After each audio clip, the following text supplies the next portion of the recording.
Thank you so much, dear devotees. Thank you, Gandharvika Mataji, for giving me this opportunity to read from Ramayana. We'll begin with a short prayer to the special master. And Mataji, so from 483 to 530, that's where we'll go today. Okay, thank you. Om Ajnanatimarandhasya Jnananjanashalakaya Chakshurunmilitam Yena Tasmai Shri Gurave Namaha.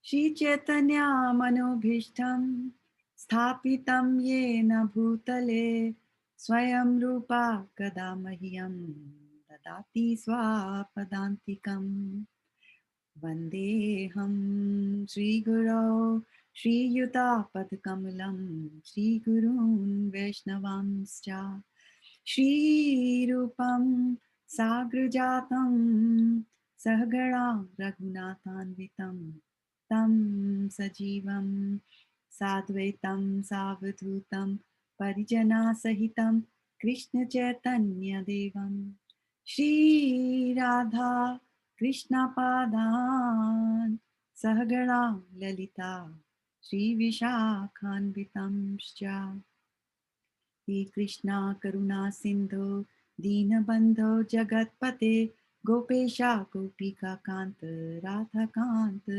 Namastute Tapta Kanchana Gorangi Radhe Vrindavaneshwari Vrishabhanu Sute Devi Pranamami Hari Priya Vancha Kalpatarubhyascha Kripa Sindhubhya eva cha Patitanam Pavanebhyo Vaishnavebhyo Namo Namaha Jai Nitai Jai Shri Krishna Chaitanya Prabhu Nityananda Shri Advaita Gadadhar Shivasadi Gaur Bhaktavrinda Hare Krishna Krishna Krishna Hare Hare Hare Rama Rama Rama Hare Hare. So, dear devotees, we have come a long way into the Ramayana. We have covered, I think, 6 of the 7 khandas. We started with the Bal Kanda, went into the Ayodhya Kand, and then to the Aranya Kand, Kishkinda Kand, Sundar Kand, Yuddha Kand, and now today we are at the Uttarakhand and starting from page number 483. And I might just cover a little from the previous page just to get the continuity. So as the Lord approached, part of the Rakshasa army was blown away by the fierce wind generated by Garuda's flapping wings. Regardless, thousands of other Rakshasas took courage and surrounded Lord Vishnu, attacking him with innumerable weapons. With his Saranga bow, the Lord soon dispersed the enemy soldiers by releasing showers of arrows that issued forth at the speed of mind. After thousands of Rakshasas had fallen, mangled upon the battlefield, Lord Vishnu blew his transcendental conch shell, the Panchajanya. Upon hearing that terrible sound, the surviving Rakshasas began running away in fear. Sumali then angrily rushed forward and with a shower of arrows appeared to check Lord Vishnu. This caused the Rakshasas behind him to become enlivened, and they rallied again. Elated at his success, Somali roared with delight. Just then, however, Lord Vishnu cut off the head of Somali's charioteer, making the horses carry him wildly away from the battlefield. Mali then rushed forward, piercing the Lord with thousands of arrows. However, without being the least bit pained, Lord Vishnu responded with his own volley of arrows, forcing Mali to retreat from the battlefield. While driving Mali off, Lord Vishnu cut down his flag, broke his bow, and killed his horses, depriving him of his chariot. Mali then grabbed his club and jumped to the ground. He rushed forward and violently struck Garuda on the forehead. Feeling acute pain, Garuda turned away from the blow. Thus, Lord Vishnu was also forced to turn his back upon the enemy. Upon witnessing Mali's wonderful feat, the Rakshasa warriors roared with delight. However, hearing the Rakshasa's jubilant reaction, Lord Vishnu became enraged. Thus, even though facing backwards, he released his Sudarshan Chakra. The blazing disc then swiftly severed Mali's head. Upon seeing the death of their brother, Sumali and Malevan became overwhelmed with grief and turned back toward Lanka. Thereafter, as the demigods came to congratulate Lord Vishnu in great happiness, Garuda recovered and began dispersing the remaining Rakshasas by flapping his wings. Many of the Rakshasa soldiers thus fell from the sky into the sea. Upon seeing their plight, Malava turned back and challenged, "O Vishnu, you appear to be ignorant of the rules of combat, for you are attacking those who have given up their intent to fight. Please stay on the battlefield a while longer, so I may punish you for your wicked behavior." Lord Narayan replied, "Your accusation is unjust. I am merely making good my promise to give protection to the demigods, and I shall keep my promise at all costs." At this, Maliman hurled a great spear. However, when it pierced his chest, Lord Vishnu merely pulled it out and threw it back at the Rakshasa. When the spear hit Malevan's chest, it shattered the Rakshasa's armor, making him faint on his chariot. Malevan, however, soon recovered and quickly hurled a club that hit the Lord's chest. Then, coming very close by, Malevan struck Lord Vishnu on the chest with his mighty fist and began beating Garuda. The enraged Garuda then quickly drove Malevan away with a blast of air from his wings. Seeing his brother's flight, Sumali fled back towards Lanka, with the ashamed Malevan following. Thereafter, because of their fear of Lord Vishnu, the Rakshasas gave up their residence at Lanka and entered the nether regions. Agastya continued, "Malevan, Sumali, and Mali were more powerful than Ravana and the other Rakshasas that were killed by you. However, since the Rakshasas you faced in battle were all descendants of Pulatsya, they were incomparably strong. Therefore, my dear Rama, it can only be concluded that you are none other than Lord Narayan himself, for no one else could have killed these Rakshasas." Agastya continued, "While Sumali wandered throughout the Netherland in fear of Lord Vishnu, Vaishravana took up his residence at Lanka under his father's order.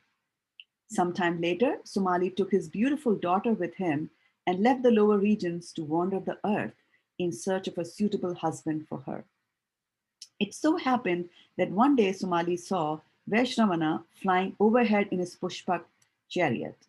Sumali was struck with wonder upon seeing the celestial vehicle. Soon he returned to the nether regions to ponder the fate of the Rakshasas' race welfare. Then, coming to a firm decision, Sumali called for his daughter, Kekashi, and requested her to accept Vaishrava as her husband.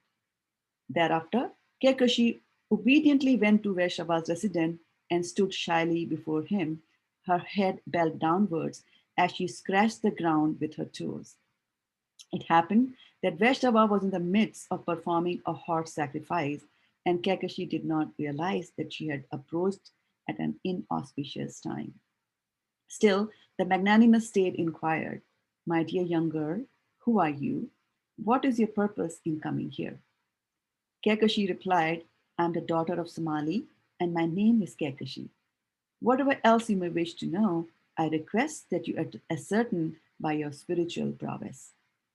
Vaishrava then entered a trance of meditation, and after reading Kekashi's mind, he said, "I can understand that you desire to receive sons from me. Your wish may be granted, but because you have approached me at an inauspicious time, your sons will become fierce Rakshasas." Kekashi replied, "I do not wish to have such sons from you, therefore please be merciful unto me." Vaishrava then granted, "As a concession, your youngest son will come to be famous as a pious man." In due course of time, Kekasi gave birth to a hideous child with 10 heads and 20 arms, a huge mouth and long teeth. At the time of his birth, the earth trembled, meteors fell from the sky, and fierce winds blew, bringing terror to the hearts of all living beings. Because of his 10 heads, Vaishava named the child Dashagriva. Then, after some time, Kumbhakarna was born. This child possessed the largest body on earth. After Kumbhakarna came a daughter named Shurpanakha, who had a very ugly face. The last child was Vibhishana.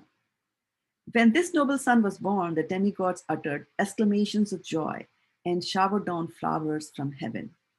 Thereafter, Kumbhakarna wandered all over the universe, devouring rishis, while Vibhishana engaged himself in studying the Vedas. Then one day, Kuvera came to see his father while residing in the Pushpaka chariot. While riding in the Pushpaka chariot, when Kekasi saw Vishnava, she urged her own son Dashagriva to become as powerful and glorious as his half brother. Hearing these words from his mother, Dasagri became envious of Kuvera, wanting to become greater than him in all respects. Then, with his mind fixed on performing severe austerities, Dasagriva set out for the holy site of Gokarna along with his younger brothers. Dasagriva began executing unprecedented austerities. Because of this, Lord Brahma became very pleased with him and his brothers.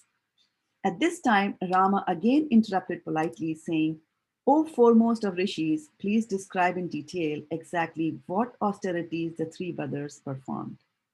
Agastya replied, Kumbhakarna lit fires all around him during the heat of summer, while in the winter he remained submerged in cold water. In this way, he passed 10,000 years without wavering from his determination. Vibhishana stood on one leg for 5,000 years, and for another 5,000 years, he kept his arms above his head while worshipping the sun god. Dashagriva went without food for entire 10,000 years, and at the end of each 1,000 year, he gave one of his heads as an offering into the sacrificial fire. Indeed, it was just when Dashagriva was about to offer his last head in sacrifice that Lord Brahma appeared to reward him for his austerities. When he saw Lord Brahma standing before him, Dashagriva bowed down with great respect. Then, when Lord Brahma urged him to accept a benediction, Dasagriva replied in a voice choked with joy, O my Lord, I only have one fear, and that is death. Therefore, please fulfill my desire by granting me the boon of immortality. However, Lord Brahma replied, it is not possible for anyone within the material creation to have absolute immortality. Even I shall one day have to die. Thus, I request you to ask for something else. Dashagriva begged, please grant me immunity from death at the hands of the Nagas, Yakshas, Daityas, Danavas, Rakshasas, and demigods. I do not require immunity from others like human beings and animals, for I consider them to be no more of a threat than the straw in the street. Lord Brahma then declared, I shall grant you all that you have asked for. Likewise, the heads you previously offered in sacrifice will be restored. I will also give you one more benediction, allowing you to assume any form you like simply by willing. Lord Brahma then said to Vibhishana, you may also accept a benediction from me according to your desire. Vibhishana replied, my dear Lord, since you are pleased with me, the goal of my life has already been achieved. My only wish is that my mind always remains steadily fixed upon the path of virtue, even amidst the greatest of difficulties. In addition, if you so desire, please grant me that knowledge of the Brahmas appeared to me upon command, even though untaught. Being very pleased, Lord Brahma replied, since you are by nature inclined towards righteousness, although born a Rakshasa, I shall grant you immortality on the level of the chief demigods. Next, when Lord Brahma was about to offer Kumbhakarna a benediction, all the demigods accompanying him pleaded with folded hands. This Rakshasa is evil-minded. He has already devoured 7 apsaras and 10 attendants of Indra, along with numerous rishis and human beings. His only business is to terrorize the entire universe. Since he has already created so much havoc without any benediction, we think that after he receives benedictions from you, he will surely devour the 3 worlds. O Lord, we request that you somehow cast a spell of delusion over Kumbhakarna on the pretext of granting a benediction. After carefully considering the demigod's request, Lord Brahma mentally summoned his consort, goddess Saraswati, who came to his side. When the goddess inquired, "Of what service can I be, O Lord?" Brahma replied, "I want you to become the speech within Kumbhakarna's mouth." Thus it so happened that when when Lord Brahma requested Kumbhakarna to take a benediction, the gigantic Rakshasa replied, "If you wish to fulfill my desire, then allow me to sleep for many, many years." Lord Brahma immediately replied, "Let it be so." Then, just as the universal grandsire was about to depart with the goddess Saraswati and the demigods, Kumbhakarna came to his senses and wondered, "How did these disastrous words come out of my mouth? I must have been bewildered by the demigods." Thereafter, the three brothers began to live happily within a forest. When Somali learned that his three grandsons had received benedictions, he gave up all fear and came out from the nether regions. He was accompanied by his followers, including Maricha, Prahasta, Virupaksha, and Mahodara. Sumalu immediately went to Dashagriva and embracing him, he said, "By your mercy, our fear of Lord Vishnu, which caused us to flee Lanka, is now gone. Although Kuvera is now occupying the kingdom of Lanka, it originally belonged to the Rakshasas. Therefore, my dear grandson, you should approach your half brother and take back your rightful kingdom by request, gift, or if necessary, by force. If you can retrieve Lanka, then I promise to make you the king of Rakshasas." However, Dashagriv replied, "My dear maternal grandfather, you should not speak like this, for Kuvera is my elder half brother." Being so admonished, Somali remained silent. However, Prahasta approached Dasagriva, saying, "You should know that for great heroes, there is no question of so called brotherly feelings getting in the way of self interest. My dear Dasagriva, you should not have criticized Somali, for he truly gave you good advice. Just consider the sisters, Diti and Aditi, who are both wives of Kashyapa and mothers to demigods and demons. Long ago, the Daityas controlled the universe. Then later, with the help of Lord Vishnu, the three worlds came under the control of the Adityas. Thus, O foremost of Rakshasas, you would not be the first to fight against your brother for sovereignty." In truth, the idea of conquering Lanka appealed to Dashagriva. After considering Prahasta's words for a time, he went with him to Trikuta. Dashagriva first employed Prahasta as his diplomat, who politely requested Kuvera to return Lanka to its rightful owners. However, after receiving Prahasta and hearing his proposal, Vaishrama replied, "This place was given to me by my father. Therefore, I am unwilling to give it up. However, if Dashagriva likes, he can certainly come here and share Lanka with me, allowing us to live without enmity." After Prahasta's departure, Kuvera went to his father and explained Dashagriva's intentions. Vishrava then replied, "Dashagriva has already come here asking me to give him the kingdom of Lanka. However, I harshly rebuked him for his greediness. I warned him that if he went ahead with his plan to conquer and displace you, he would ultimately meet with destruction. Because of receiving benedictions from Lord Brahma, Dashagriva has become too proud and thus fails to discriminate. Now, due to my displeasure, he has become even more wicked-minded. Therefore, I recommend that you and your followers leave Lanka.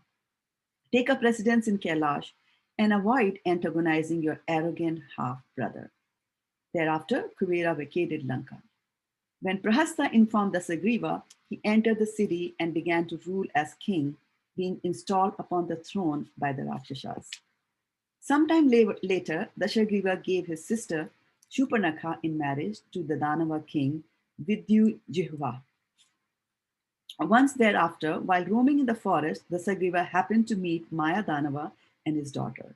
When Dashagriva asked him how he had come there, Maya Danava explained, "Long ago, the Apsara named Hema was given to me in marriage. Thereafter, I lived with her for thousands of years.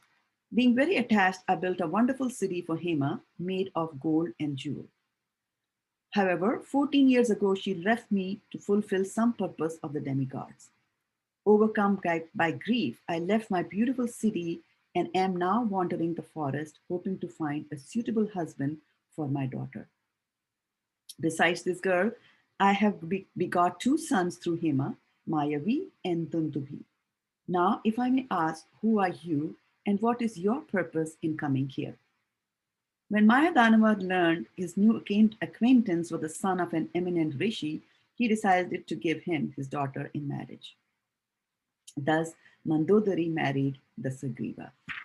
Then Mayadanava gave his son-in-law the wonderful spear he had acquired after executing great austerities, which was later to severely wound Lakshmana.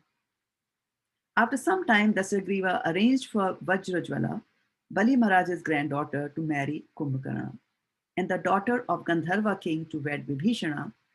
Mandodari then gave birth to Meghnad, who later came to be known as Indrajit. Sometime later, drowsiness began overtaking Kumbhakarna because of Lord Brahma's curse. He then requested Dasagriva to build him a palace that was 16 miles long and 8 miles wide, with crystals and golden columns and stairways made of valuable gems. Thereafter, Kumbhakarna entered this palace and began sleeping for thousands of years. Meanwhile, the proud Dasagriva began killing demigods and rishis without restraint and destroying many of the heavenly pleasure gardens. Kuvera soon learned of the degradation of his half-brother. Thus, out of family affection, he sent a messenger to Dasagriva, advising him to mend his evil ways, saying, "Once I happened to see Lord Shiva and his wife seated on a mountain peak in the Himalayas, engaging in austerities. I was curious to see the goddess Uma, but as soon as my eye fell upon her, it was immediately burned, while my right eye turned gray. In fear, I quickly left that place and proceeded to perform austerities at another location in the Himalayas, hoping to appease Lord Shiva. Finally, after the passage of 800 years, Lord Shiva was pleased to appear before me and offer his sincere friendship. Although the vision in my left eye was fully restored, Lord informed me that my right eye would forever have to remain gray.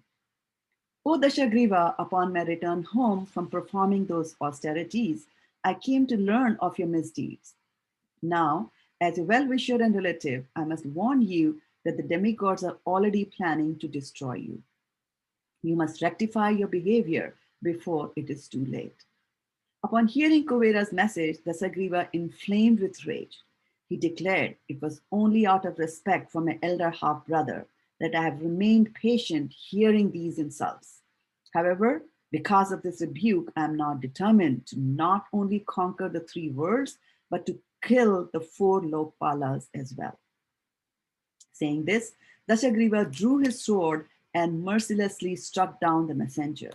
Then, after feeding the messenger's body to the Rakshasas, Dashagriva mounted a chariot and started for the abode of Kuvera, followed by the 6 ministers, Mahodara, Rahasta, Maricha, Shuka, Sarana, and Dhumaraksha.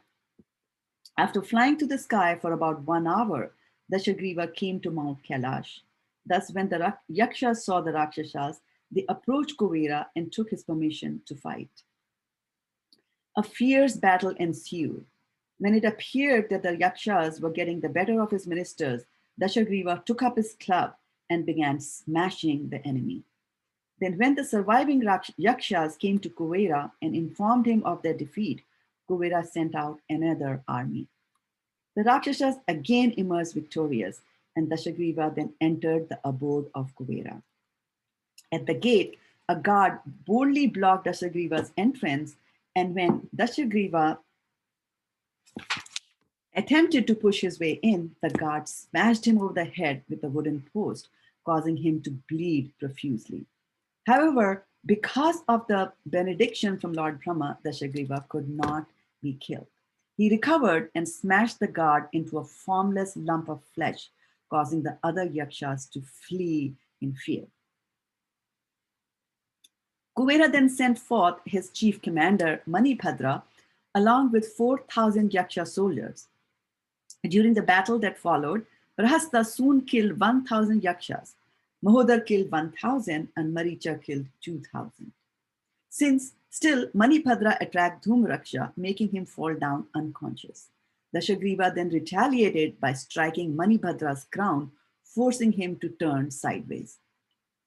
Just then, Kuvera appeared on the scene, club in hand.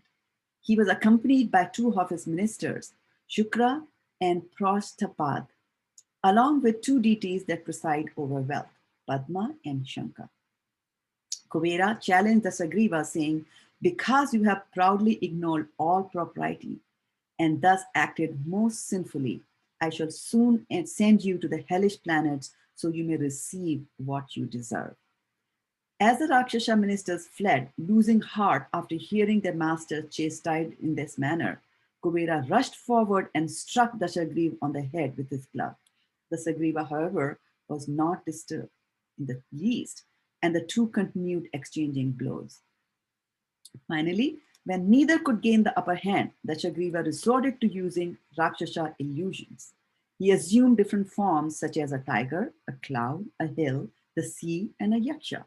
Finally, Dasagriva struck Kuvera on the head with his gigantic club, causing the lord of the well to fall unconscious, bleeding profusely. Then Padma, Shankha, and the other yakshas quickly removed Kuvera from the battlefield, bringing him back to consciousness. Pleased with his victory, Dasagriva took possession of the Pushpak chariot.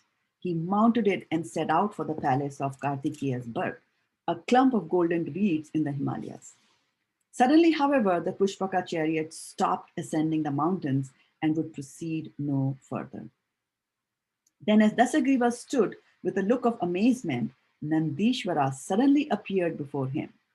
This confidential servant of Lord Shiva was dwarfish, misshapen in appearance, bald, and altogether fearful to look at.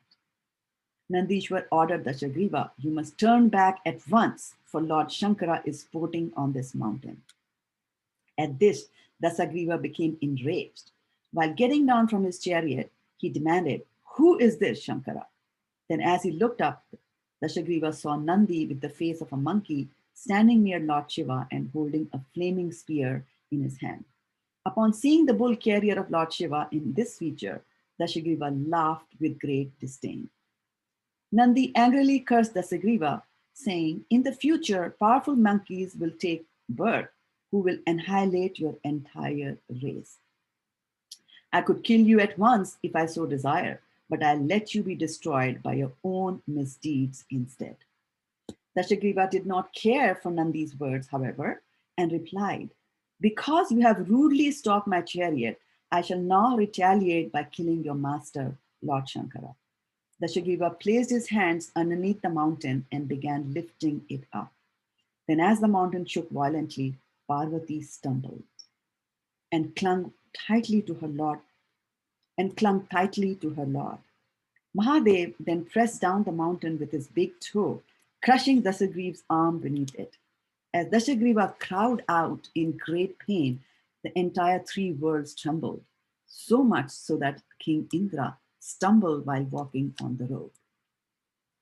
Upon seeing the master's plight, Dasagriva's minister advised him to take shelter of Lord Shiva, also known as Ashutosh, because he is easily pleased.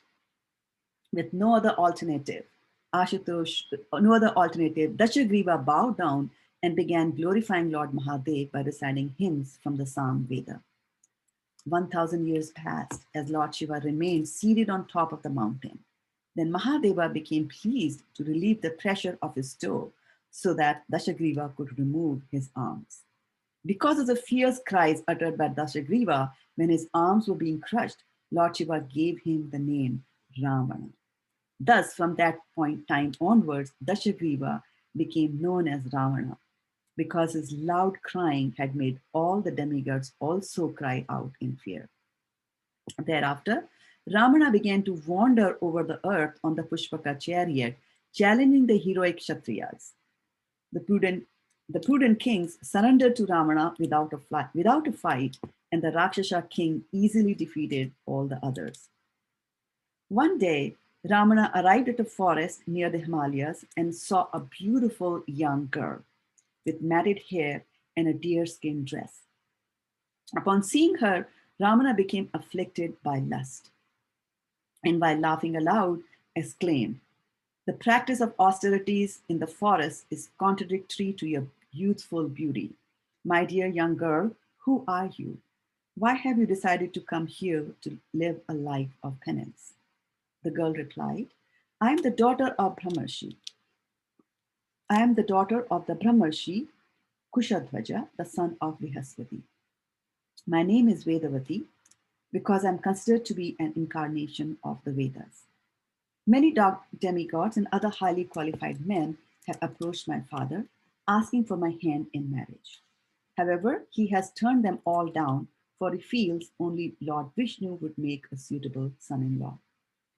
When Shambhu, king of the Daityas, heard this, he came and killed my father in his sleep. My mother then entered the fire of cremation, carrying the body of her husband in her arms.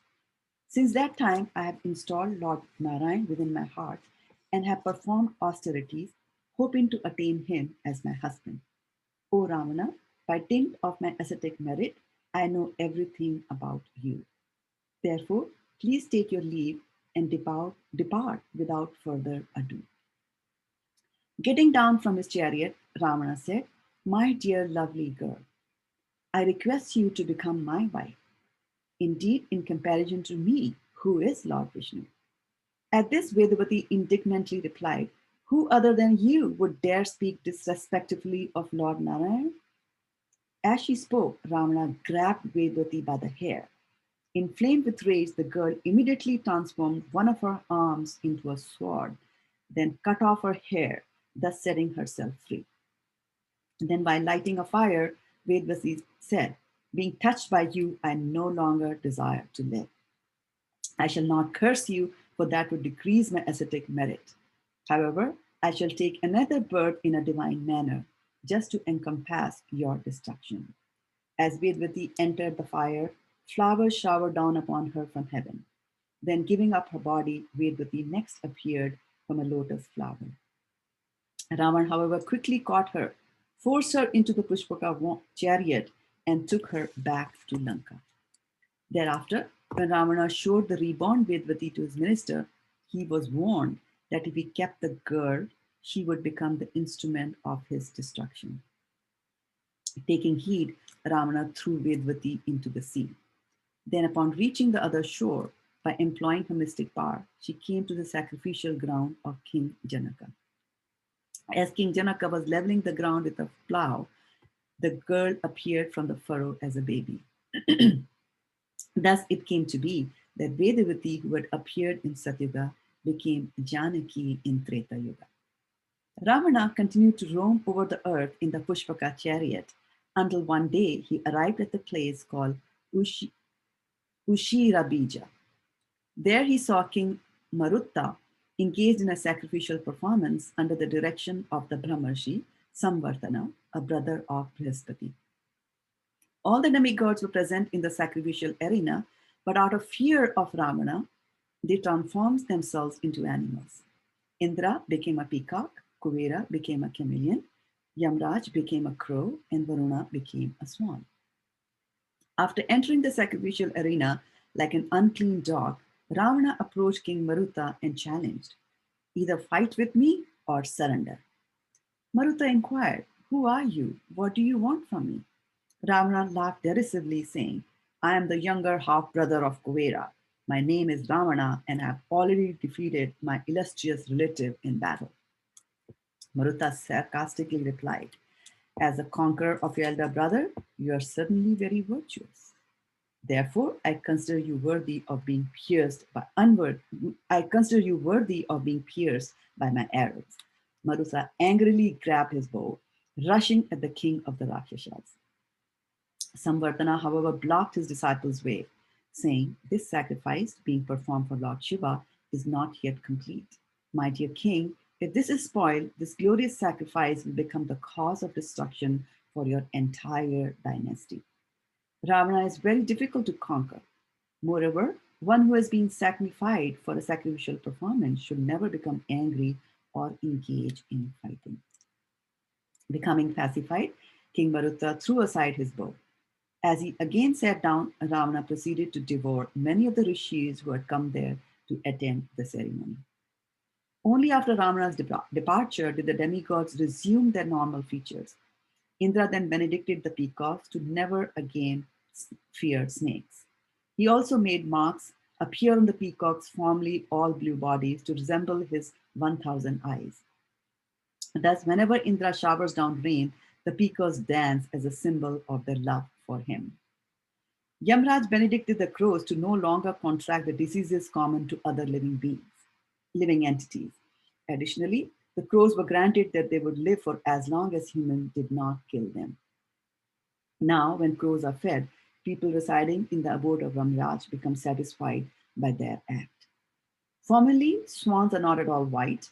However, by the benediction of Varuna, they became white as foam and began enjoying great pleasure sporting in the water.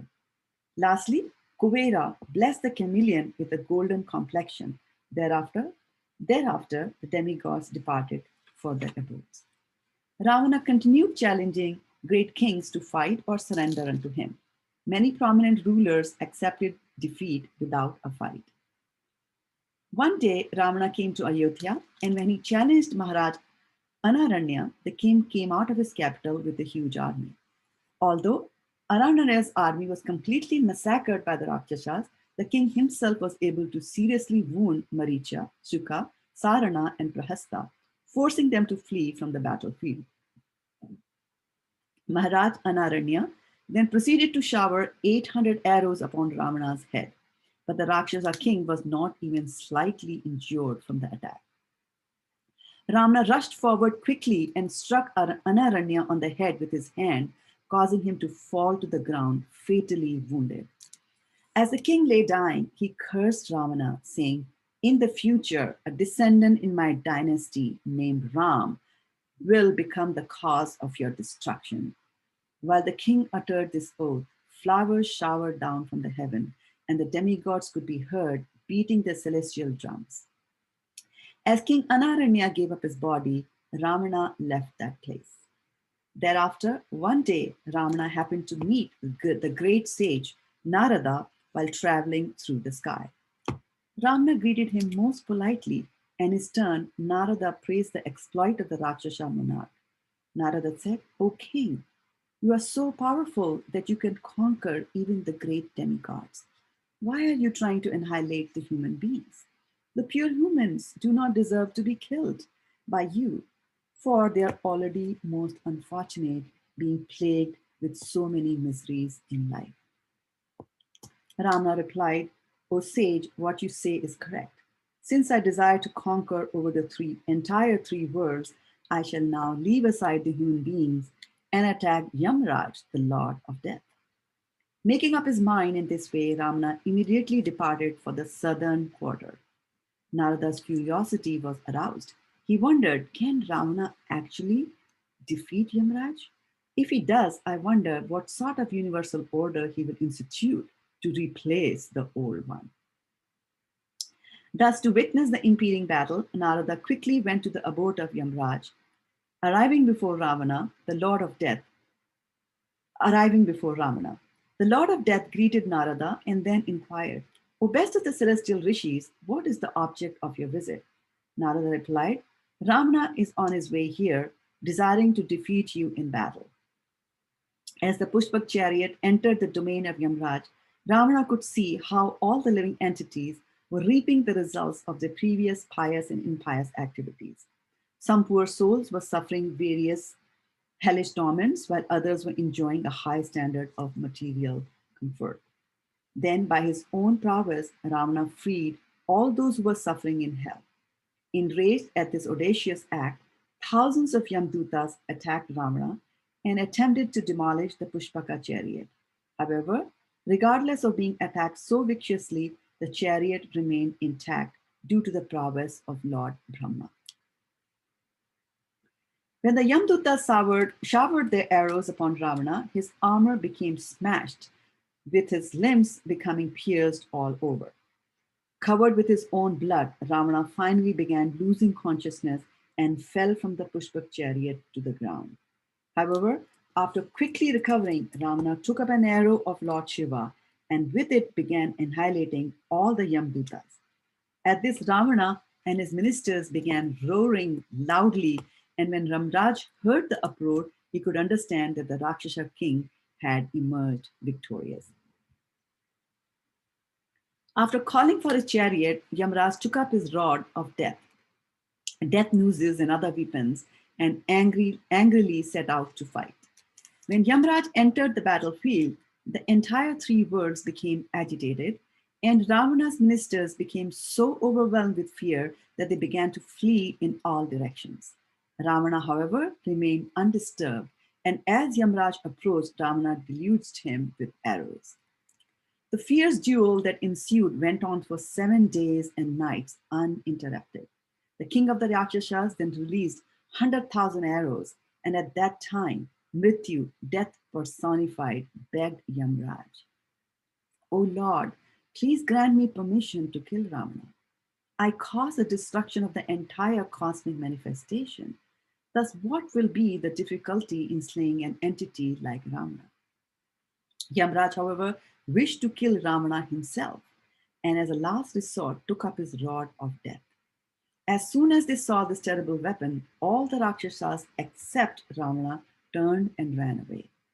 Lord Brahma then hastily appeared before Yamraj, and while remaining unseen by others, he said, "O Lord of Death, please do not nullify the benediction I have awarded Ravana. If you release this laws of death, it will not only destroy your enemy, but it will kill all created beings too. Therefore, please give up your intention." Yamraj yielded to the authority of Lord Brahma and then made himself invisible, since there was no point in continuing to fight. Ravana departed, thinking himself victorious. Thereafter, he entered the ocean and descended to the lower planetary systems.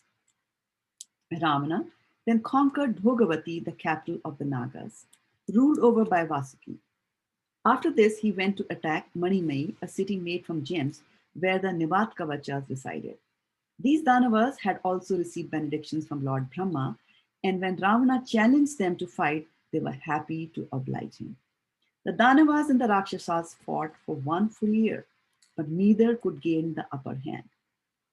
Finally, Lord Brahma came there to stop the fighting, advising the two parties to establish an alliance of friendship.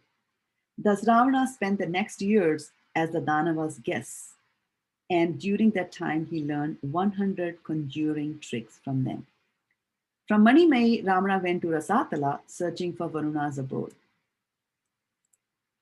When in the course of his wanderings, he came to the city called Asmanagar, Ravana defeated the Kalakeyas residing there, and during the battle, accidentally cut to pieces his brother-in-law, Vidyutjuha.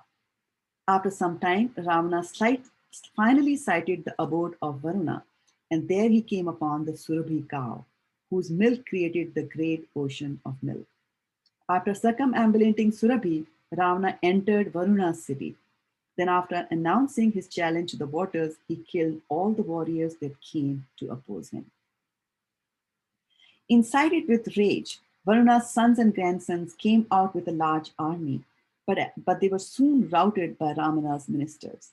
Having retreated, Varuna's son again came out to fight, this time rising into the air on their chariot and showering Ravana with their arrows, forcing Ravana to turn his face away from the battle. Mahodara then killed all the horses of Varuna's sons, making their chariots fall to the ground. Still, the sons of Varuna remained airborne by dint of their mystic power and continued to fight with Ravana, seated upon the Pushpak chariot.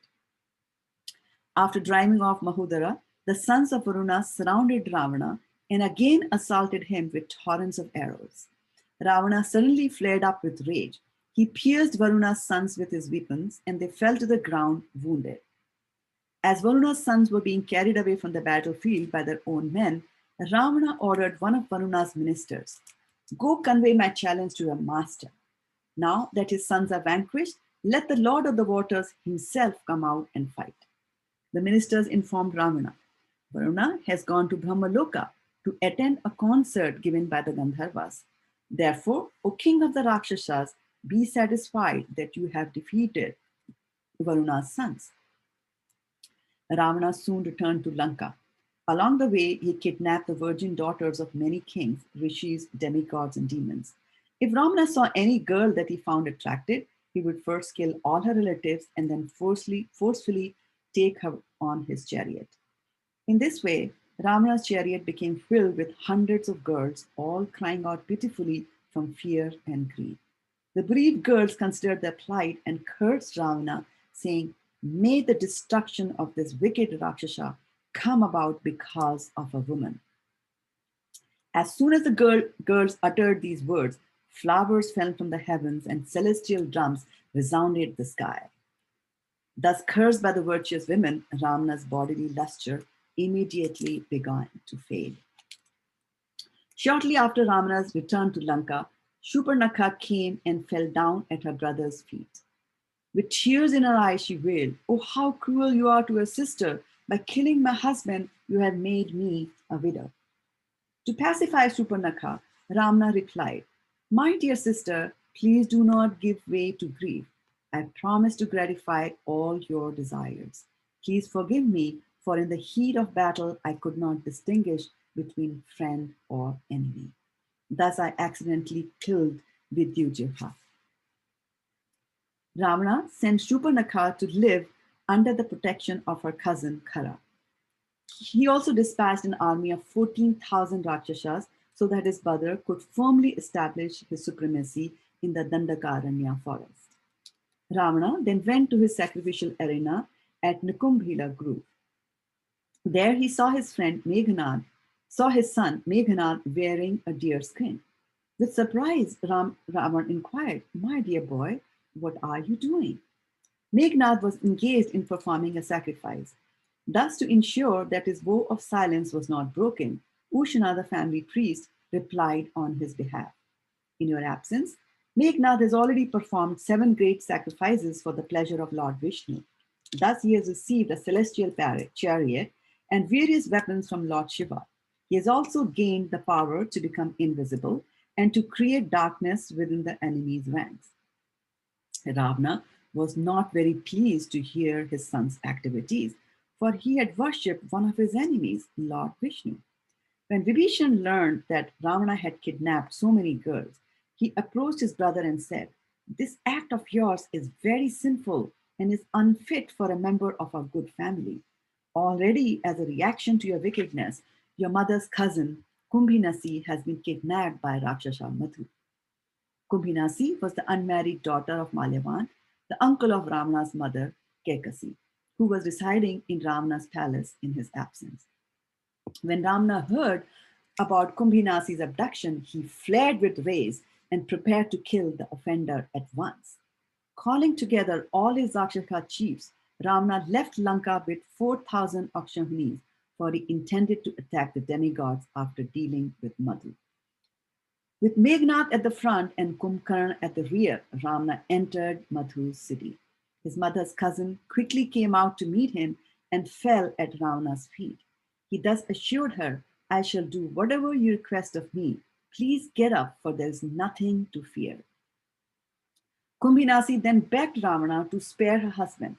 The Rakshasa king replied, "Yes, it shall be so. It shall be so. Now let Madhu come forward, for I want him to accompany me in my conquest of the demigods." Kumbhinasi awakened her husband and informed him that Ravana had come to solicit his help in conquering the demigods. Madhu immediately came and paid his respects to Ravana, and the next morning the Rakshasa army departed. Ravana reached Kailas just as the sun was setting and had his army make camp there. While sitting at leisure on the top of the hill, Ravana surveyed the beautiful forests and the lakes that served as the demigods' sporting grounds. Indeed, he could hear the singing of the Apsaras coming from Kuruvera's palace. The entire atmosphere was extremely pleasing and enhanced by fragrant breezes. At that time, the Apsara Rambha chanced to pass by.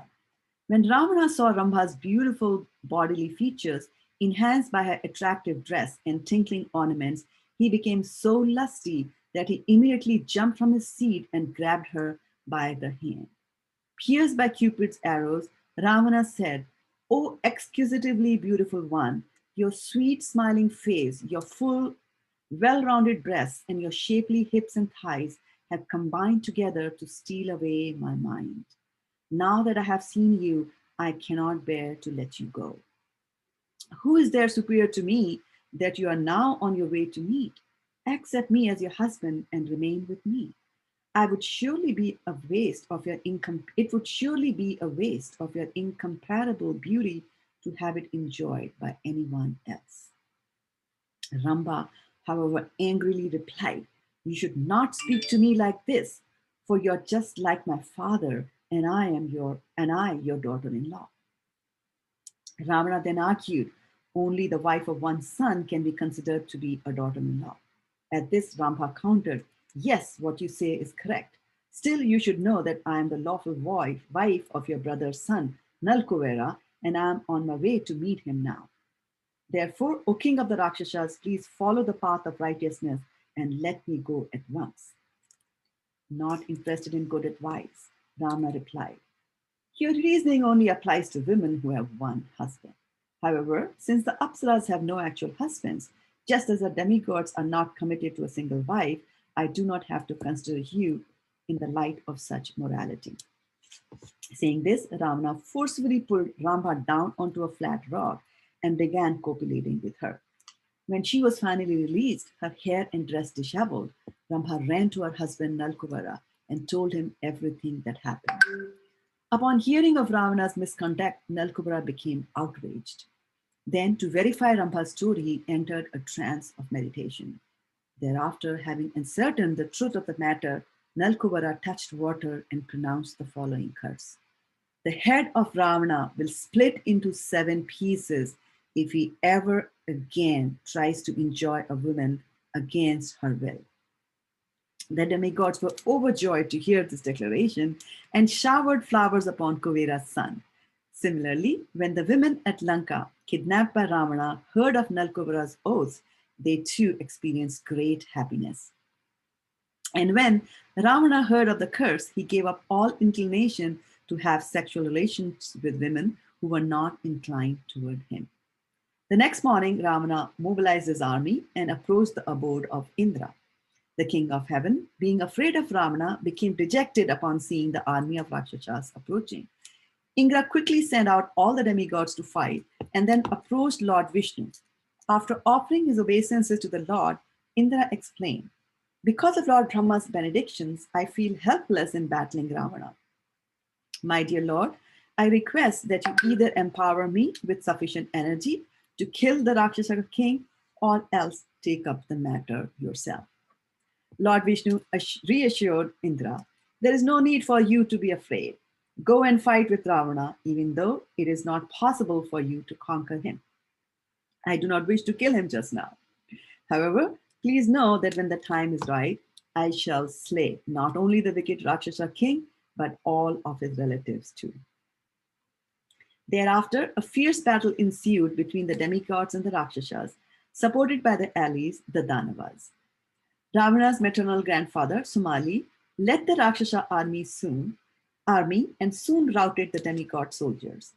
Then Savitra, the 8th Vasu, suddenly entered the battlefield, striking fear into the hearts of the Rakshasas. After destroying Sumali's chariot, Savitra picked up Rakshasa's mace and smashed it over his head, striking him down dead. Being leaderless, the Rakshasa soldiers began to flee. Meghnad then came forward, and the powerful son of Ravana began to scatter the demigods. Indra, however, admonished the fleeing warriors and sent forth his own son, Jayanta, to fight. An equally matched duel thus began between the two princes. However, when Meghnad resorted to creating darkness on the battlefield through his mystic potency, Jayanta became ill at ease. In the darkness, the fighting became gruesome and confused. Puloma, ruler of the Daityas and father of Shachi, The wife of King Indra, came and forcibly grabbed his grandson by the hair. Dragging him away from the battlefield for his protection, Puloma dove deep into the sea with Jayanta. Seeing that Jayanta was gone, the demigods panicked and ran away. Indra then immediately called for his chariot. As Indra went out to join the battle, surrounded by other Adityas, a fierce wind began blowing and huge meteors streaked across the sky. Meanwhile, inspired by Indra's presence, the demigods slaughtered the Rakshasas so that eventually only 1/10 of their forces remained alive. Kumbhakarna was also wounded by the combined attacks of the Rudras and the other celestials. Now, highly enraged, Ravana began penetrating the ranks of the enemy army and approached the heavenly king Indra. As the two rulers proceeded to shower the arrows upon each other, darkness set in, bewildering everyone but Indra, Ravana, and Meghnad. Ravana was determined to destroy all the demigods. Indra understood that he could not kill the Rakshasa king and thus advised his warriors to capture him instead. Ravana suddenly rushed at Indra, but the king of heavens drove him back with torrents of weapons. The fear-stricken Rakshasas considered themselves to be defeated. Meghnad was outraged and thus invisibly entered the demigod army and came before the heavenly king. Suddenly, sending forth incessant streams of arrows, Meghnad was able to exhaust Indra and thereupon bound him up by the mystic power he had acquired from Lord Brahma. Seeing how Ravana was being overpowered by the demigods, the invisible Meghnad announced to his father, "You should retreat from the battle, for I have already taken Indra captive. Since victory is yours, there is no need to continue fighting." Hearing this, the demigods became disheartened and at once desisted from battle. Ravana then instructed Meghnad, "Go ahead of me and take Indra to Lanka. I will join you there shortly." In this way, Indra, the king of heaven, became a prisoner of the Rakshasas within their capital city. Lord Brahma then took all the demigods with him and went to Lanka. While remaining stationed in the sky, the universal grandsire addressed Ravana as follows: "The prowess and valor exhibited by your son is wonderful indeed. Because of his dramatic victory over the king of heaven, let Meghnad from this onward be known as Indrajit. O king of the Rakshasas, I request you to release Indra. In exchange, I shall reward your son with an incomparable benediction." Indrajit explained, "I shall give up Indra for the boon of immortality." Lord Brahma, however, replied, "It is not possible for any of the created beings to have unconditional immortality. Therefore, my dear prince, please ask for something else." Indrajit said, "As an alternative, grant me the following. At the time of battle, if I offer obeisances into the sacrificial fire, according to Vedic injunctions, let a huge chariot emerge from the flames. Then, as long as I remain seated upon that chariot, let me be immune to death. Thus, only if I engage in battle without having finished the chanting of the mantras and offering of oblations will I be subject to destruction. Some people seek immortality through the performance of austerities, but I have acquired it simply by exhibiting my prowess." Lord Brahma granted Indrajit's request, and in return, the Rakshasas released Indra. After this incident, Indra became morose, and his bodily luster faded. Lord Brahma approached him and asked, "What grievous sin did you commit in the past that is now causing you to suffer so much?" Without waiting for Indra to reply, the all-knowing Brahma narrated the following story. In the beginning of creation, there was only one type of human being. There was no distinction in their bodily features. And then, to create diversity and increase the population, I created the first woman, gave her the name Ahalya, which means one who does not possess even the slightest ugliness. While contemplating whose partner this girl would be, I kept her in the care of Gautama Rishi for many years. O Indra, during this time you confidently assumed that I would give Ahalya to you as a consort. However, when Gautama later returned the girl to me, I was impressed by his self-control. I decided that Ahalya could become his wife. All the demigods, especially yourself, were upset by my decision. Thus, being overcome by lust and anger, you went to Gautama's ashram, and when you saw the beautiful Ahalya, you forcefully raped her. After your departure, Gautama came to know of your sinful act. Thus, in great anger, he cursed you, saying, "One day, O lusty king of heaven, you will be captured by your enemies while fighting on the battlefield." Furthermore, when this abominable act that you have initiated becomes prevalent in human society, anyone who commits this sin will get only half of the reaction and you will get the other half. Thus, from now on, the position as the king of heaven will never be secure, not only for you, but future Indras also. After chastising Indra, Gautama cursed his wife for her infidelity, saying, "From now on, you must remain in this ashram as a stone pillar. Additionally, you will no longer have the distinction of being the only woman. All other women will receive a share of your beauty." Alia then pleaded, "My dear husband, Indra came here disguised as you and then forcefully raped me. Please be merciful unto me, for I am faultless." Gautama then informed his wife, "In the future, Lord Vishnu will take birth in the Ishwaku dynasty and he will be known as Rama. In the course of performing his transcendental pastimes, he will come here in the company of Vishwamitra. By seeing Lord Ram and offering him your hospitality, you will become free from my curse and reinstated as my wife." Brahma continued, "My dear Indra, you should know that all of your present difficulties are due to the curse of Gautama. To counteract the effects of that curse, I suggest that you perform a sacrifice to please Lord Vishnu. In this way, you will become purified and thus be able to return to your post in heaven. Now, there is one more thing that you may know from me. Your son has been taken away by Paloma and is being kept deep within the ocean. Thereafter, by following Lord Brahma's direction, Indra regained his heavenly position and became free from all anxieties." While hearing about the extraordinary prowess of Indrajit, Ram and Lakshmana uttered exclamations of great wonder. Then Ram again inquired, "O best of the rishis, was there ever an instance of a Kshatriya who defeated Ravana?" Agastya replied, "Once, while wandering over the earth, Ravana came upon the city of Mahismati, ruled by Kartavirarjuna, king of the Haihayas.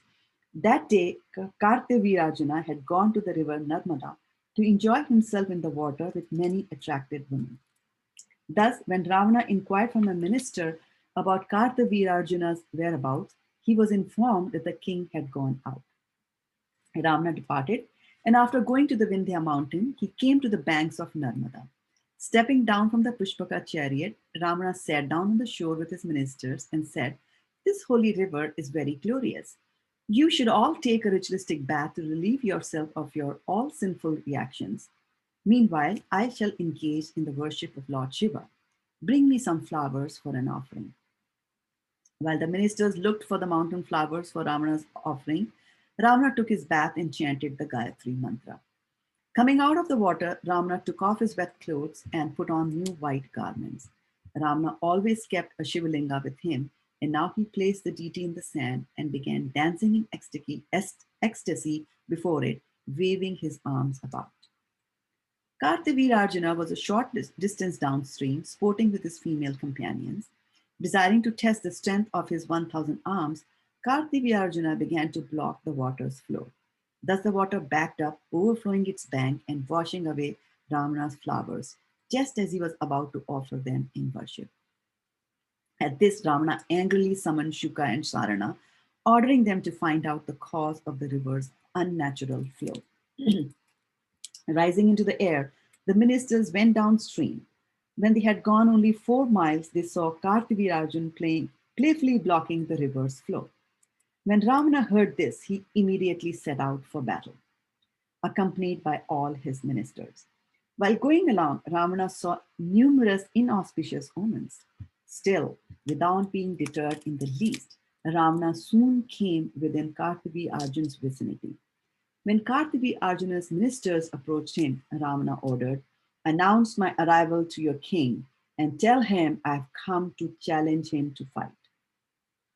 One of the ministers replied, "It is not proper for you to challenge Kartavirarjun while he is intoxicated and in the company of women. Therefore, please spend the night here and in the morning you can fight. However, if you're so impatient and that you cannot wait, then you will have to defeat us before approaching our master." Responding to the challenge, Ravana's ministers immediately killed and devoured Kartvirarjuna's ministers. Kartvirarjuna's army then rushed at the intruders, but they too were soon exterminated. The survivors then hastily went to report what happened to Kartvirarjuna. Hearing this, Kartvirarjuna got out of the water, grabbed his club, and began to drive away the Rakshasas. Prahasta daringly stood up to Kartvirarjuna and hurled a flaming mace. The Heha king deftly deflected it with his own mace and then severely struck Prahasta, knocking him to the ground. Seeing Prahasta fallen, Ravana's other ministers ran away in fear. Ravana then rushed at Kartvirarjuna and they proceeded to violently strike each other with their clubs. However, neither grew tired. Then Kartvirarjuna hurled his club against Ravana's chest. Although the club broke into pieces, Ravana was thrown backwards a bow's length, crying out as he fell to the ground in agony. Kartvirarjuna quickly rushed forward and after catching hold of Ravana, tied him up with a strong rope. The demigods were elated to witness this heroic feat. Thus they showered Kartvirarjuna with flowers while continuously praising him. Prastas and the other Rakshasas then rushed forward while throwing torrents of weapons. However, Kartvirarjuna simply caught all these weapons in his hand and drove away the Rakshasas. He then took the captive Ravana and entered Mahismati. When Pulatsya heard that his grandson was being held captive, he went to meet Kartvirarjuna. When the ministers saw the great Rishi descending from the heavens, they hurriedly informed the Heha king of his arrival. Kartvirarjuna then came before Pulatsya with folded hands. After providing him with a royal reception, he asked, "O foremost of illustrious personalities, of what service can I be?" Pulatsya replied, "Kindly release the Rakshasa king, for you have proven that your power far excels his." Without uttering a word, Kartvirarjuna released Ravana. The ruler of the Hehayas also gave the Rakshasa king various presents, thus forming an alliance between the two. Finally, Kartvirarjuna bowed down before Pulatsya and entered his palace, while the son of Lord Brahma, Pulatsya, ascended into the sky. Although Ravana was embarrassed because of his defeat, he continued to wander over the earth, defeating countless Kshatriyas. Finally, he came to Kishkindia, ruled by Vali, who wore a golden necklace presented to him by King Indra. When Ravana expressed his desire to fight, Sushena, Angada, Sugriv, and the minister Tara replied, "Vali is not here now, but will be returning shortly. O great Rakshasa hero, just look at this heap of bones. This is all that remains of those who challenged Vali in the past. We can assure you that you will come to a similar end. My dear king, if you are impatient, not wishing to wait, then you can find Bali on the shore of the southern ocean." Ravana then mounted the Pushpak chariot and flew to the southern sea. There he saw Vali absorbed in saying prayers. Ravana wanted to capture the monkey king alive and began to creep up silently from behind. Vali, however, was able to see Ravana from the corner of his eye. Remaining undisturbed, Vali thought, "I shall capture this Rakshasa when he comes close by and keep him under my arm. Then, leaving him dangling, I shall complete my worship by visiting the three other oceans." Vali could hear Ravana's footsteps. When he drew close, Vali suddenly whirled about and caught him. Then, pressing Ravana tightly under his arm, Vali sprung into air and toward his next destination. Ravana's minister quickly came to his rescue, but they could not catch Vali. Thus, Vali continued his tour of the four seas and finally returned to Kishkindia. Vali was exhausted from carrying Ravana such a great distance and thus put him down in a park. Then, laughing disdainfully at Ravana, Vali asked the dazed Rakshasa who he was. With genuine admiration, Ravana introduced himself and said, "The astonishing speed that you travel through the air is only matched by three others: the mind, Vayu, and Garuda. O King of the Monkeys, you truly are an exceptional hero. Therefore, I want to establish friendly relations with you. Please accept me as your ally." Thereafter, a sacrificial fire was lit, and when their friendship was thus formalized, Ravana and Vali warmly embraced. Ravana continued to reside at Kishkindhya for 1 month as the honored guest of the monkey chief.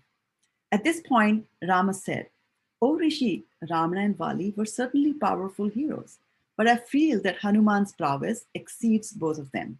Indeed, during my conquest of Lanka, it was he alone who enabled me to become victorious and recover Sita.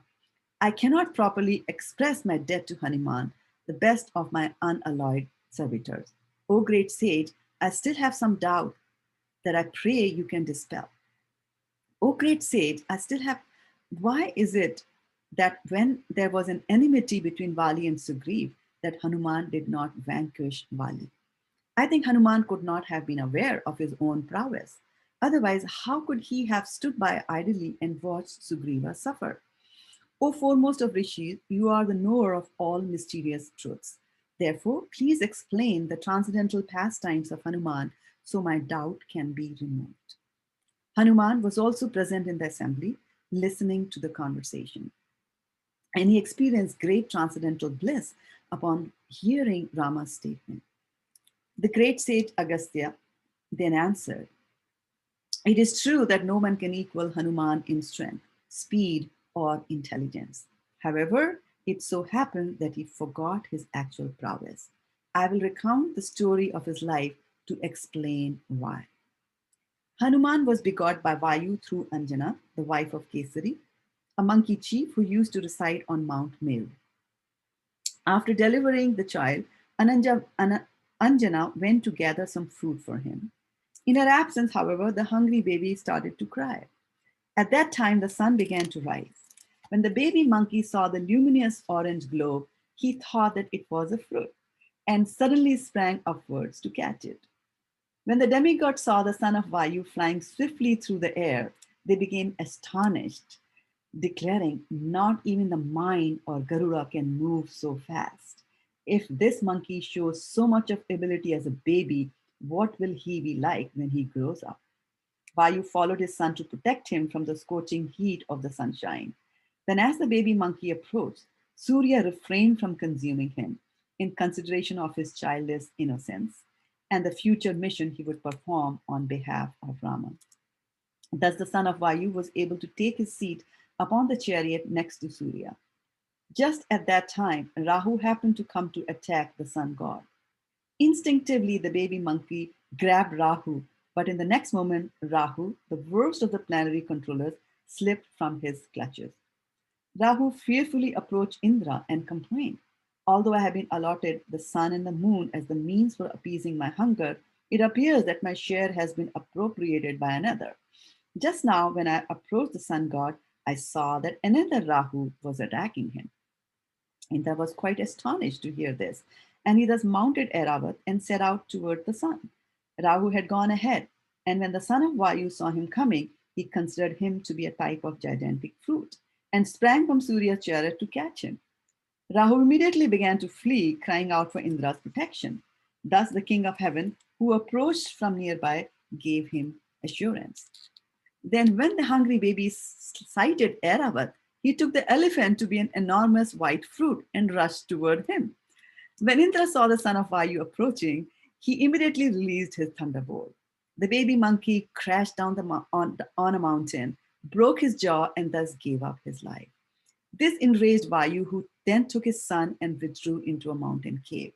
Vayu ceased acting as the heir of aspiration, and all living entities began to suffocate, their bowels and bladders becoming obstructed. With bloated bellies, the demigods hurriedly approached Lord Brahma, anxiously informing him of their plight. Lord Brahma said, "O celestials, it is due to Vayu's anger that you are now suffering. Just try to understand the importance of the wind god. Although he has no perceivable material body, whom he moves within the bodies of all created beings. Indeed, without the mind, a material body is no better than a block of wood. Therefore, I suggest that we all approach Vayu and pacify him for the welfare of the entire world. Lord Brahma led the demigods to Vayu's cave. The wind god was tormented by the death of his son, whose body he still held in his arms. After Vayu offered his obeisances, Lord Brahma affectionately placed his hand upon the baby monkey's head and immediately brought him back to life. After revival of his son, Vayu resumed circulating within all creatures. Thus, the living entities again became joyful. Lord Brahma then told the assembled demigods, in future, this child will act for your welfare. Thus, all of you should award him benediction. So this brings me to page number 520, and that's where I'm going to stop today. Thank you so much, dear devotees, for reading, and thank you, Gandharvika Mataji, for giving me this opportunity to read from this wonderful, wonderful scripture. We'll go to the next phase of our program today, I guess.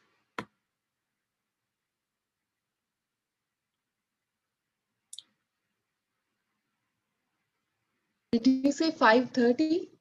We read until 5:30. Oh, this is fantastic. Then I get to read some more. This is good. Yeah. Okay, thank you. I misread that. All right.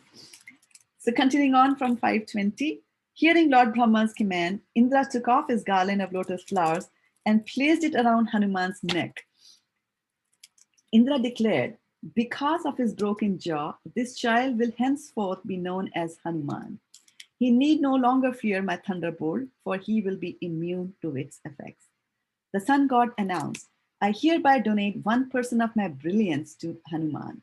Furthermore, I grant him full knowledge of the scripture and benedict him with eloquent speech.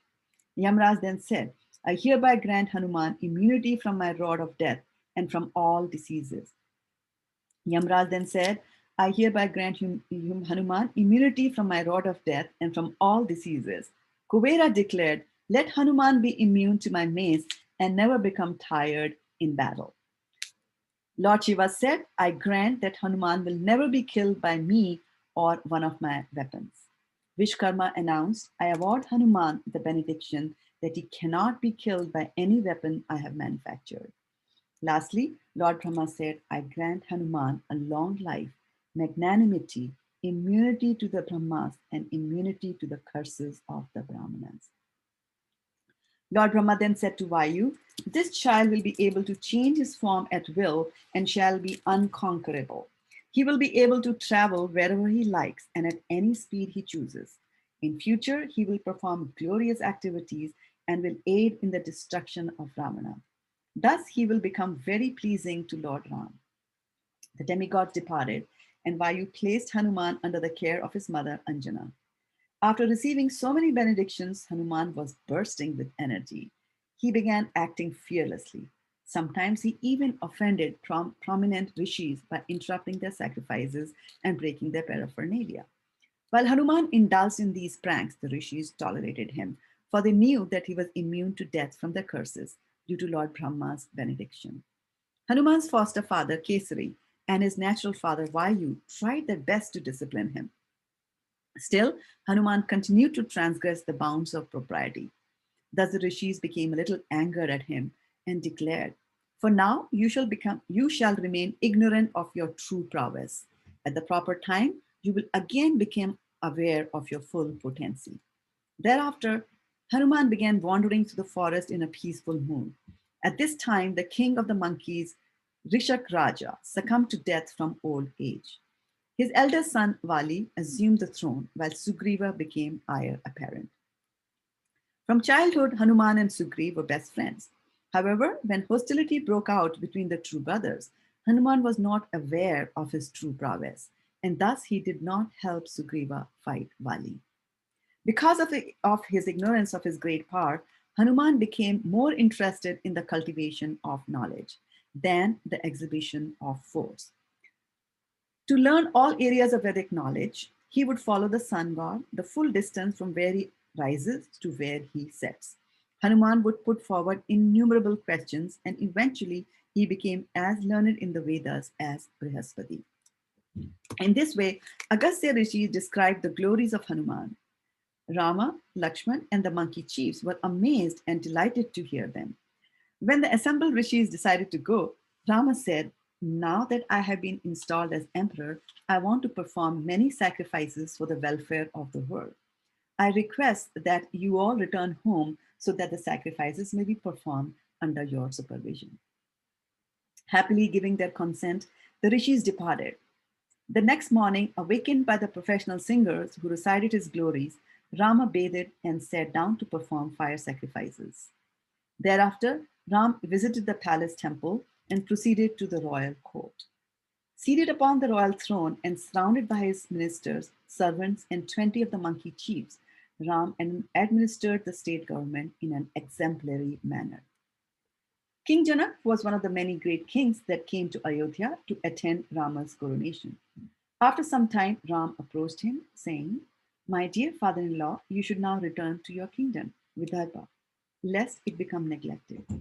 Bharat and Shatrughan will escort you there with a large army." Janak consented, and Ram honored him with many valuable presentations. Janaka gave all the presents to his beloved daughter Sita and happily departed for home. Ram then addressed his maternal uncle, the Kekai king, Yudhajit. "Because your father is now very old, you too should return to your kingdom to take care of him. Lakshmana will accompany you with a large army." Yudhajit gave his consent, and after his departure, Rama bid farewell to his friend, the king of Kashi. Altogether, Ram bade farewell to 300 kings and princes that had come to Ayodhya to celebrate his coronation. After returning home, all these kings sent their escorts back with many valuable presentations for Ram. When he received all these gifts, Ram immediately gave them away to Sugriva, Vibhishana, and the other monkeys and Rakshasas. One day, Ram took Hanuman and Angad upon his lap and told Sugriva, "These two great heroes deserve every possible honor." Ram then took off the ornaments from his body and decorated Hanuman and Angada with them. The other monkeys' heroes were also present, and so Ram sweetly said, "You are all not only my dear friends, but are just like my brothers." Ram embraced all the monkeys and gave them various presents. All the monkeys remained in Ayodhya for more than a month, happily spending their time feasting and relishing the association of Supreme Personality of Godhead, Lord Ramchandra. However, due to their great love for Ram, the time passed so quickly that it seemed to the monkeys to be less than 1 hour. After the month had passed, Ram requested Sugriv to return to Kishkindhya and Vibhishan to return to Lanka. At that time, Hanuman came before him and offered the following prayer: "O my Lord, may my devotion for you always remain steady, and may my love for you never become directed toward anyone else. In addition, may my life continue for as long as the narration of your transcendental pastimes is recited upon this earth. Indeed, only by hearing the recitation of the Ramayana will I be able to mitigate the unbearable pangs of separation from you." Ram then got down from his throne and, while embracing Hanuman, declared, "Your life shall continue for as long as Ramayana is recited." Indeed, the Ramayana will be recited for as long as the earth continues to exist. My dear Hanuman, I shall never be able to repay you for the service you have rendered unto me. I will remain eternally indebted. Ram took off the necklace of pearls and precious stones that decorated his chest and placed it around Hanuman's neck. All the monkeys then got up, one by one, bowed down to Lord Rama. Thereafter, Ram embraced Sugriva and Vibhishana, and the monkey eyes became filled with tears, their minds bewildered from ecstatic feelings of impending separation, and their speech indistinct. Finally, the monkeys departed. Ram felt great separation from his servants, but he was also happy that the heroes would be reunited with their families. Later that afternoon, Ram suddenly heard a voice from the sky. Looking up, he saw that the Pushpak chariot was addressing him. The chariot told Ram, "I returned to Kuber as you ordered. However, the Lord of the Well told me, because Ram has conquered Ravana, You now rightfully belong to him. Thus, I have been sent back by Kuvera.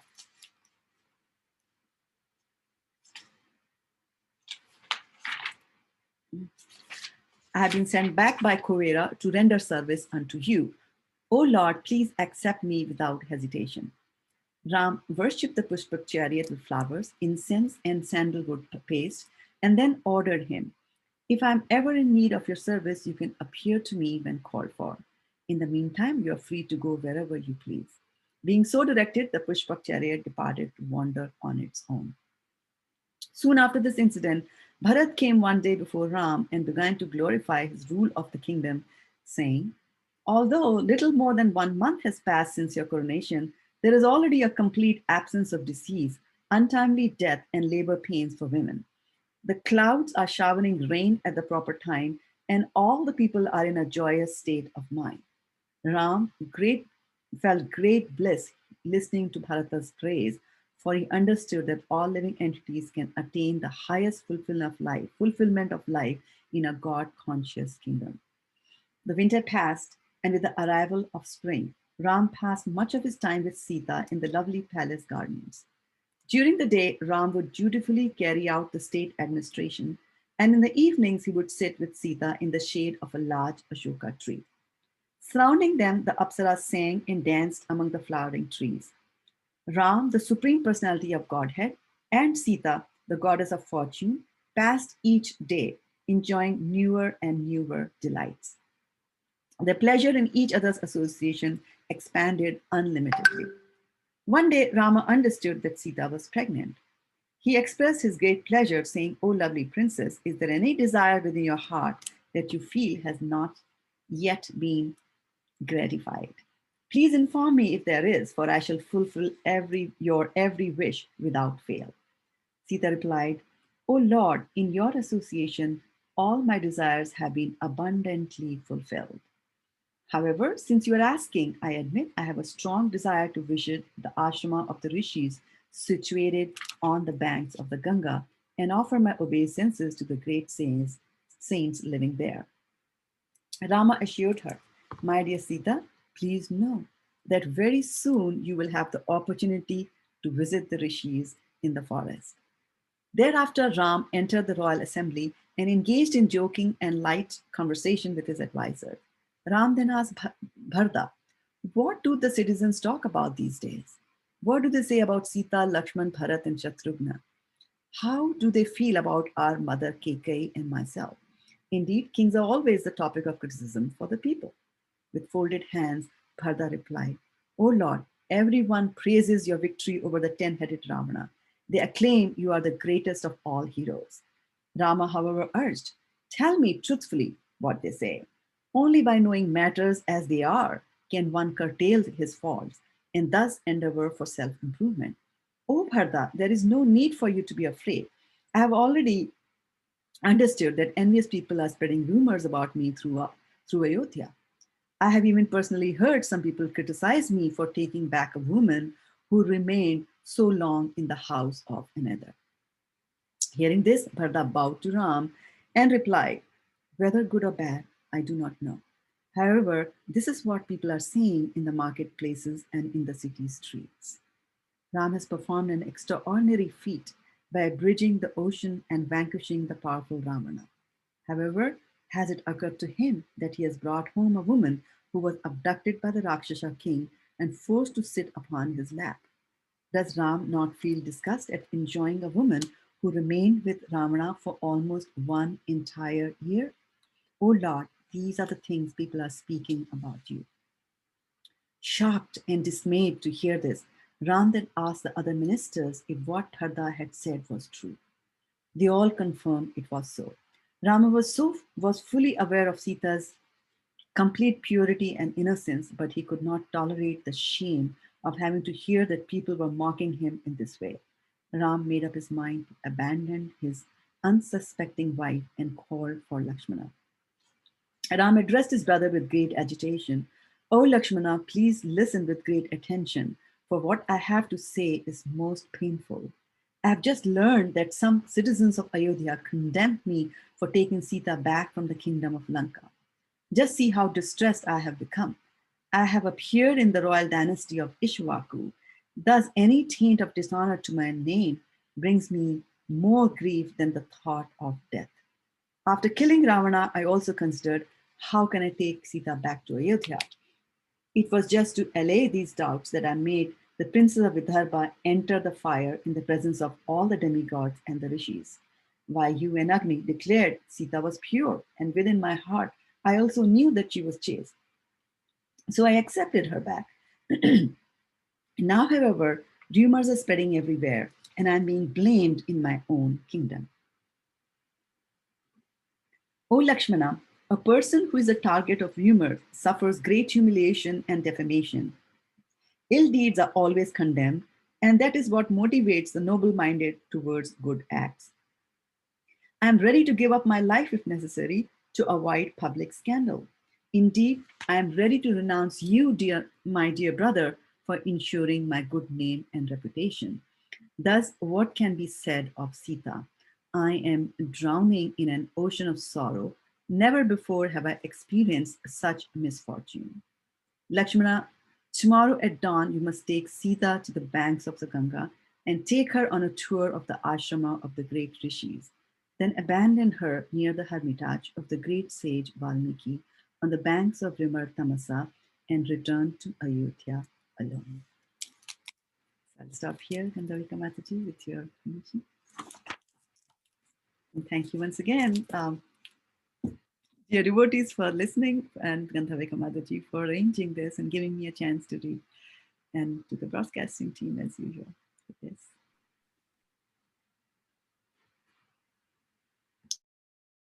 Thank you so much, Mataji. Thank you so much. In spite of your tight schedule, you made time to read for us, and we are very grateful for that. Thank you, Hare Krishna. Thank you, Shraddha Mataji. Thank you so much for the reading. Thank you, Shraddha Mataji. Thank you, Shraddha Mataji. It's wonderful. Thank you, Shraddha Mataji. Thank you, Shraddha Mataji. Thank you, Mataji. Thank you, Mataji. Monisha, do you want to do the Guru Puja? Yes, I can. Just give me a second to grab Sure.